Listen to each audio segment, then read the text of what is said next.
সুপ্রিয় দর্শক, আসসালামু আলাইকুম। আপনাদের সবাইকে স্বাগত জানাচ্ছি এখনকার আলোচনায়। আপনাদের সঙ্গে আছি আমি সিরাজুল ইসলাম।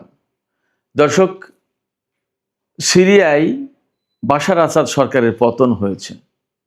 সেখানে এমন একটা সরকার ক্ষমতা এসেছে যে সরকারের উপরে কারোর ভিন্ন মাত্রার প্রত্যাশা ছিল, আর কেউ কেউ জানে এই সরকার সিরিয়ার স্বার্থ রক্ষা করতে পারবে না। কেন স্বার্থ রক্ষা করতে পারবে না? আর যারা ভাবছিল এই সরকার তাদের খুব পছন্দের সরকার, কেনই বা তারা ভাবছিল এটা পছন্দের সরকার? আর এই যে সিরিয়ার প্রেসিডেন্ট আহমেদ আল সারা, যার নানামুখী কথা কর্মকাণ্ড নিয়ে মুসলিম বিশ্বে বেশ বড় রকমের বিতর্ক সৃষ্টি হয়েছে। কেনই বা এই বিতর্ক? তুরস্কের সিরিয়ার রাজনীতিতে বিশেষ করে এই আহমেদ আল সারাকে ক্ষমতায় বসানোর ক্ষেত্রে তুরস্কের প্রেসিডেন্ট রজব তাইয়েব এরদোগানের বিশেষ ভূমিকা ছিল। যদি আহমেদ আল সারা মুসলিম উম্মার জন্য বা সিরিয়ার জাতীয় স্বার্থের জন্য খুব উপযোগী না হন, তাহলে কেন এরদোগান তাকে ক্ষমতায় বসানোর জন্য এতটা মরিয়া ছিলেন? এবং এখন এত বিতর্ক আসলে কেন হলো? সিরিয়ার ভেতরের রাজনীতির গল্পটা আসলে কি?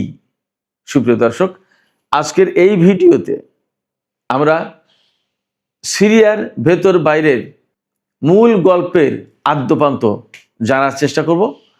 আহমেদ আল সারার বাস্তবতা, অনেক বর্তমান যে রাজনৈতিক কর্মকাণ্ড, বর্তমান যে অবস্থান, এইগুলো আমি আপনাদের সামনে চেষ্টা করব যথেষ্ট পরিষ্কার করে দেওয়ার জন্য। আশা করি আপনারা শেষ পর্যন্ত সঙ্গে থাকবেন। আর ভিডিও যদি ভালো লাগে তাহলে লাইক, কমেন্ট, শেয়ার করবেন এবং চ্যানেলটি সাবস্ক্রাইব করে সাথেই থাকবেন।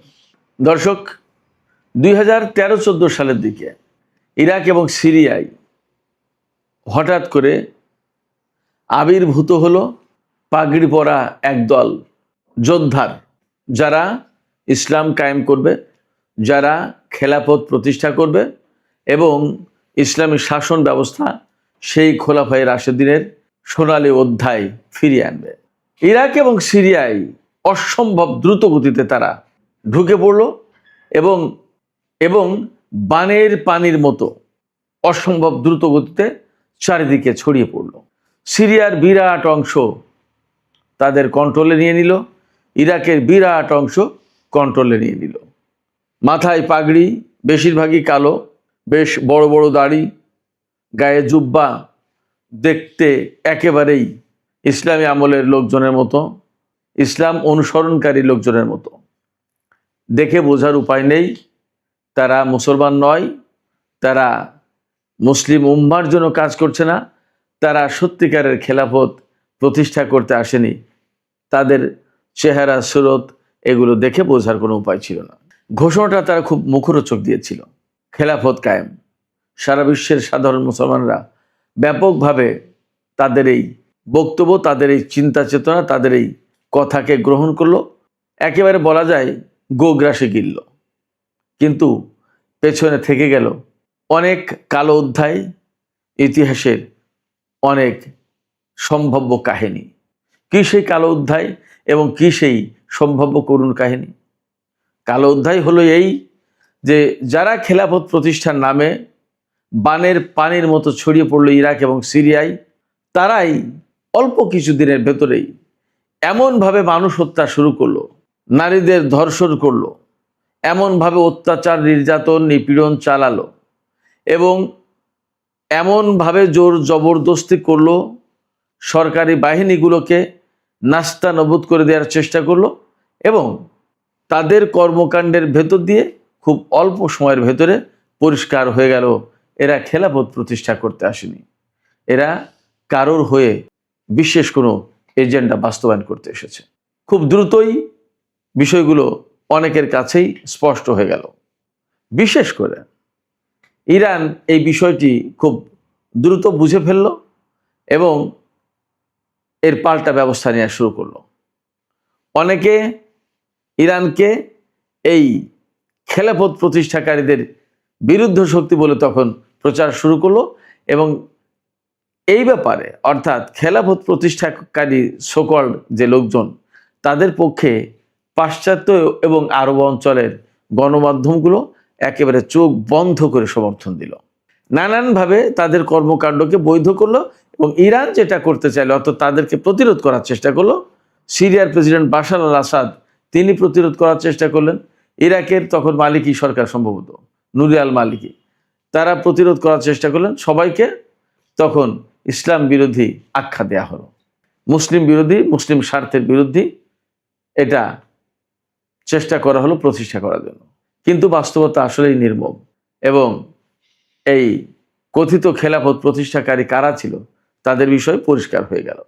এবং পরিষ্কার হলো সবচেয়ে এই বিষয়টি যে এরা প্রকৃতপক্ষে মুসলমানদের স্বার্থে তো নয়ই, বরং মুসলমান এবং ইসলামদের ধ্বংস করার জন্য এসেছেন। তারা যে সমস্ত উগ্রবাদী সন্ত্রাসবাদী কর্মকাণ্ডে জড়িয়ে পড়লো, যেগুলো করতে থাকলো, তাতে সারা বিশ্বের কাছে এই মেসেজ যেতে থাকলো যে ইসলাম বুঝি এমনই, ইসলাম বুঝি এমন উগ্রবাদী, এমন সন্ত্রাসী। অতএব তারা যে প্রকৃতপক্ষে ইসলামকে সর্বনাশ করতে এসেছে, এইটা একটা পর্যায়ে গিয়ে মানুষের কাছে পরিষ্কার হলো। এর ভেতরে ইরাক এবং সিরিয়ায় হাজার হাজার মানুষ প্রাণ দিল। শুরু হলো লড়াই। একপাশে পশ্চিমা এবং আরব বিশ্বের ব্যাপক সমর্থনপুষ্ট, তুরস্কের সমর্থনপুষ্ট এই আইএস, এবং এখান থেকে অনেকগুলো ফ্র্যাকশন তৈরি হলো। হায়াতে তাহরির শাম, এরকম অনেকগুলো সংগঠন হলো, যার কোনোটার পেছনে তুরস্ক, কোনোটার পেছনে আমেরিকা, কোনোটার পেছনে ইসরায়েল, কোনোটার পিছনে আরব বিশ্ব, এইভাবে। বাট সবারই চূড়ান্ত লক্ষ্য সিরিয়া থেকে বাশার আল আসাদ সরকারকে হটাও। ইরাকে তারা খেলাফত কায়েম করেছে এবং অন্যায়, অনাচার, নির্যাতন, হত্যা, ধর্ষণ এগুলো চালিয়ে যাচ্ছে।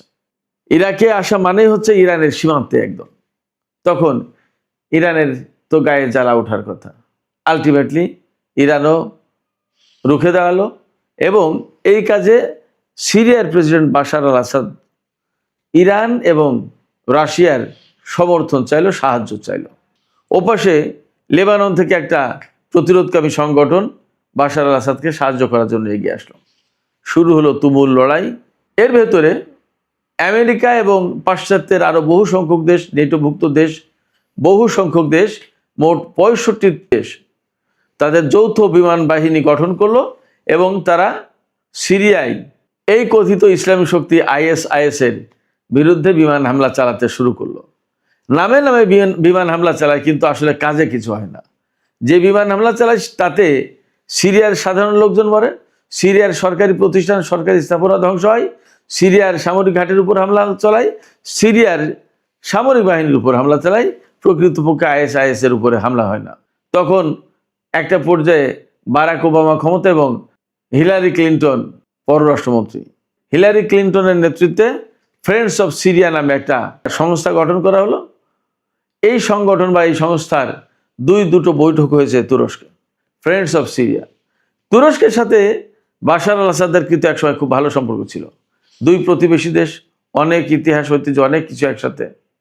অথচ একটা পর্যায়ে গিয়ে এই বাশার আল আসাদ সরকারকে উৎখাত করার জন্য এরদোগান উঠে পড়ে লাগলেন। তিনি সিরিয়ায় মুসলিম ব্রাদারহুডের শাসন কায়েম করার কথা বললেন।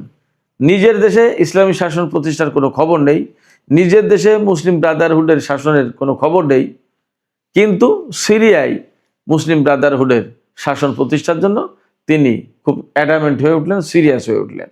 তিনি এই যে আজকে যে আহমেদ আল সারা, তাদের যে মূল সংগঠন হায়াতে তাহরির শাম, তাদেরকে সমর্থন দেওয়া শুরু করলেন রজব তাইয়িব এরদোগান।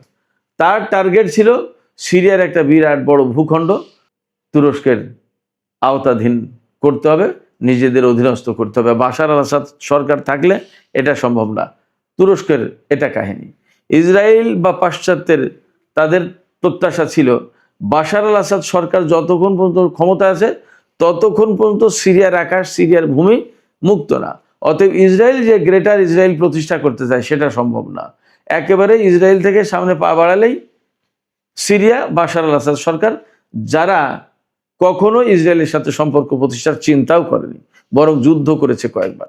অনেক দেশ, আরব দেশ ইসরায়েলের সাথে মীমাংসা করেছে, আপোষ করেছে, কিন্তু বাশার আল আসাদ সরকার বা তার বাবা হাফিজ আল আসাদের সরকার কখনো আপোষ রফায় যায়নি। এছাড়া ইসরায়েল যে গ্রেটার ইসরায়েল প্রতিষ্ঠা করতে চায় বা আমেরিকার নিউ মিডল ইস্ট প্ল্যান বাস্তবায়ন করতে চায়, সেটা করতে গেলে সিরিয়াকে ভাঙতে পারলে বা সিরিয়ার বাশার আসাদকে যদি উৎখাত করে দেওয়া যায়, তাহলে দ্রুত গতিতে ইরাক দখল করে নেবে, ইরান দখল করে নেবে, একদম সহজ। তখন আফগানিস্তানে কিন্তু মার্কিন বাহিনী দখলদারিত্ব কায়েম করে রেখেছে। এইরকম একটা প্রেক্ষাপটে সিরিয়া দখল করাটা খুব গুরুত্বপূর্ণ ছিল। ইরান এই পলিটিক্স বুঝতে পারলো, এই ষড়যন্ত্র বুঝতে পারলো, বুঝে তারা দ্রুতই রুখে দাঁড়ালো, রাশিয়ার সাহায্য নিল এবং বাশার আল আসাদ সরকার টিকে গেল। এপাশে ইরান একটা অবস্থায় থাকলো, রাশিয়াও অবস্থায় থাকলো, সারা বিশ্বে রাশিয়ার নতুন করে একটা প্রভাব প্রতিপত্তি তৈরি হলো। এর ভিতর দিয়ে ইসরায়েল কিন্তু প্রায় প্রতিদিন সিরিয়ায় হামলা চালায়, অথচ সিরিয়ায় কিন্তু ইরান তার একটা ভালো অবস্থান গড়ে তুলছিল, সামরিক অবস্থান। এবং সেই সময় ফিলিস্তিন, লেবানন থেকে শুরু করে ইরাক, ইয়েমেন সব জায়গায় একটা প্রভাবশালী প্রতিরোধকামী সংগঠন, তারা এই যে প্রক্সি ফোর্স যেটা, এরা গড়ে উঠলো।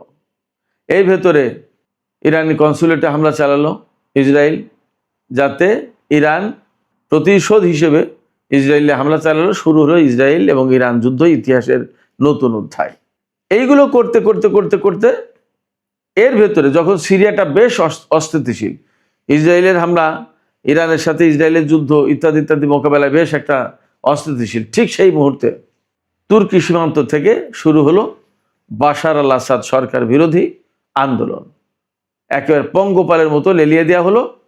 খুব একটা নাজুক সময়ে, যখন ইরান, রাশিয়া, বাশার আল আসাদ সরকার বা অত্র অঞ্চলের যে সমস্ত প্রতিরোধকামী সংগঠন যারা ইসরায়েল এবং আমেরিকার বিরুদ্ধে কাজ করে, তাদের বিরুদ্ধে লেলিয়ে দেওয়া হলো। তুরস্ক এই কাজটা করলো, এরদোগান।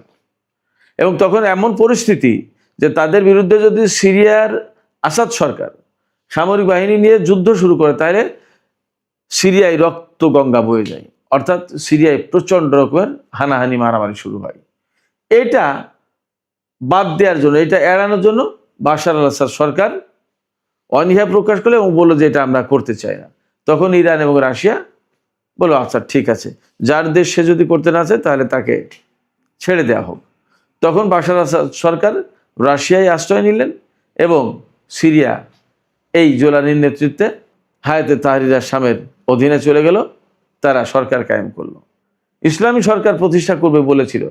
কিন্তু জোলানির অধীনে সিরিয়া যাওয়ার কয়েকদিনের ভেতরেই ইসরায়েল ব্যাপকভাবে কয়েকদিন ব্যাপী হামলা চালিয়ে সিরিয়ার সমস্ত সামরিক ঘাঁটি, অস্ত্র, ক্ষেপণাস্ত্র, প্রতিরক্ষা ব্যবস্থা, যত যা কিছু ছিল সমস্ত সবকিছু ধ্বংস করে দিল। এবং তখন তো সিরিয়ার সামরিক বাহিনী সংগঠিত না, আসাদ সরকারে কে কার পক্ষে যাবে, অনেক কিছু, কার বিচার হবে কার বিচার হবে না, জোলানি কারে রাখবে অনেক কিছু, এইরকম একটা সুযোগ নিয়ে ইসরায়েল একদম তছনছ করে দিল সিরিয়াকে।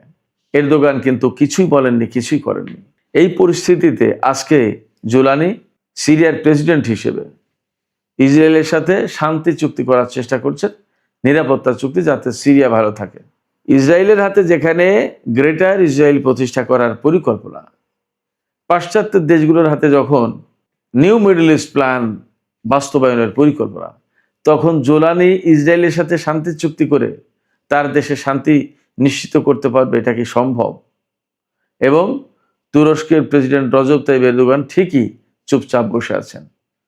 শুধু তাই না, খুব সম্প্রতি আমি একটা খবর দিয়েছি একটা ভিডিওতে, রাজধানী দামেস্ক থেকে মাত্র 20 কিলোমিটার দূরে ইসরায়েল হাসপাতাল প্রতিষ্ঠা করেছে। এই হাসপাতাল প্রতিষ্ঠার সুদূর প্রসারী পরিকল্পনা আছে। একটা স্বাধীন সার্বভৌম দেশ, সেই স্বাধীন সার্বভৌম দেশের সরকারকে না বলে ইসরায়েল হাসপাতাল প্রতিষ্ঠা করছে, অথচ এই ইসরায়েল একসময় সিরিয়ার ভেতরে প্রবেশ করার সাহস পেত না। আজকে জোলানি সরকার বসিয়ে এরদোগান সাহেব সেই ব্যবস্থা করে দিয়েছেন। একথা বলতে এখন আর আসলে কোনো দ্বিধা নেই। সেক্ষেত্রে কে যে কার হয়ে কখন কোনভাবে কাজ করে বলা এবং বোঝা মুশকিল। সুপ্রিয় দর্শক, আজকে মধ্যপ্রাচ্যের যে পরিস্থিতি, সেই পরিস্থিতিতে কোনো মতেই না সিরিয়ার জন্য, না মধ্যপ্রাচ্যের মুসলিম জনগোষ্ঠীর জন্য, না মুসলিম উম্মার জন্য এই আহমেদ আল সারা ওরফে জোলানি কোনো ভূমিকা রাখতে পারবে। বরং তিনি কারো কারো হাতের পুতুল হয়ে সিরিয়ার প্রেসিডেন্টের পদ অলঙ্কৃত করেছেন। সুপ্রিয় দর্শক, আজকের আলোচনা এখানেই শেষ করতে চাই। আলোচনা শেষের আগে আমি আপনাদের কাছে জানতে চাই, আপনাদের মতামত বুঝতে চাই যে আহমেদ আল সারা বা ওরফে জুলানি যিনি, তিনি কি আসলেই সিরিয়ার জাতীয় স্বার্থ রক্ষা করতে পারবেন, নাকি তিনি আসলে অন্য কোনো শক্তির পুতুল হয়ে কাজ করছেন? আপনাদের কি মনে হয়? আপনাদের মতামত জানিয়ে কমেন্টে লিখতে পারেন। আর ভিডিও ভালো লাগলে লাইক, কমেন্ট, শেয়ার করবেন এবং চ্যানেলটি সাবস্ক্রাইব করে সাথেই থাকবেন। দর্শক, আজকের আলোচনা এখানেই শেষ করছি। আপনারা সবাই অনেক অনেক ভালো থাকুন। আল্লাহ হাফেজ।